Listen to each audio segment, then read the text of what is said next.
Kwani wewe ulianzaje kutembea na mke wa mtu? Sasa alinitaka yeye mwenyewe kwa sababu mimi nilikuwa nampelekea mayai kila siku pale asubuhi kwake. Kwa akaniambia siku kwamba muache subiri. Mimi nimekupenda, kwa hiyo natakiwa tunaiba mara moja mimi na wewe. Kisa mayai au? Ulikuwa unampelekea nini? Nilikuwa namuuzia mayai. Sasa ikawaje mpaka ukaingizwa kwenye kabati kama hivyo? Sasa katika purukushani za mume wake kurudi ghafla, akanificha kwenye kabati.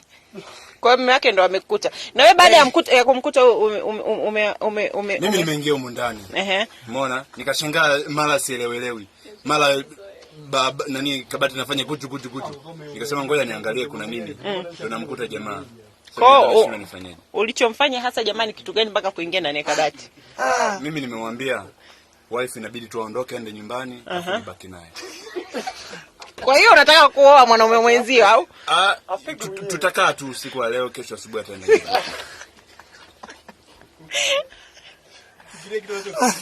Ataniua huyu jamani, mimi nisaidieni. Waandishi habari nisaidieni, ataniua mimi huyu. Kubaba kuzima kama unataka kubaki na mimi mtoto mdogo.